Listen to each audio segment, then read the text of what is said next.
नमस्कार. बातमी आहे सोलापुरातून. सोलापूर ग्रामीण पोलीस दलाच्या स्थानिक गुन्हे शाखेची मोठी कारवाई. मुळेगाव तांड्यावर धाड, दारू भट्ट्या उद्ध्वस्त. स्थानिक स्वराज्य संस्था निवडणुकीच्या अनुषंगाने मुळेगाव तांडा तालुका दक्षिण सोलापूर येथील 3 अवैध हातभट्टी दारूच्या भट्ट्या उद्ध्वस्त करून 3 गुन्हे दाखल करण्यात आले आहेत. या ठिकाणी एकूण 14,600 लिटर गुळ मिश्रित रसायन आणि साहित्य असे एकूण 6,18,400 रुपये किमतीचा मुद्देमाल जप्त करण्यात आला आहे.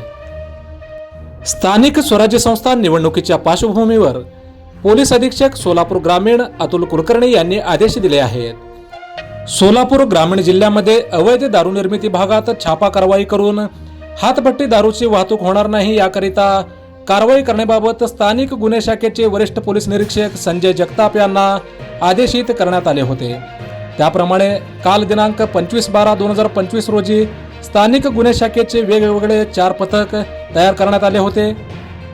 स्वतः पोलीस निरीक्षक संजय जगताप यांच्यासह स्थानिक गुन्हे शाखेकडील पथकांनी मुळेगाव तांडा येथील हातभट्टी दारू विक्री व निर्मिती होत असलेल्या ठिकाणांची माहिती काढून 3 अवैध हातभट्टी दारू निर्मितीच्या ठिकाणी छापे मारून हातभट्टी दारू तयार करण्याकरिता लागणारा गुळ मिश्रित रसायन साठा असा एकूण 73 बॅरलमधील 14,600 लिटर गुळ मिश्रित रसायन साठा मिळून आल्याने जागीच त्याचा नाश करण्यात आला आणि दारू भट्टी ध्वस्त करण्यात आली.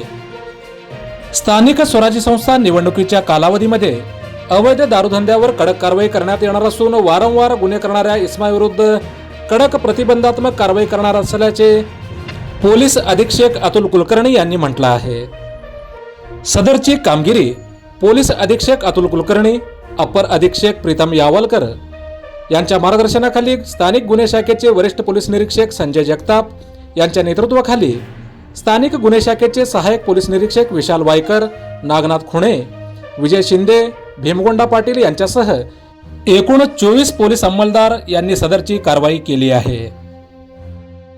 स्थानिक स्वराज्य संस्था निवडणुकीच्या संदर्भातील व सोलापूर जिल्ह्यातील महत्त्वपूर्ण बातम्या पाहण्यासाठी सबस्क्राईब करा हेलो सोलापूर न्यूज चॅनल. धन्यवाद.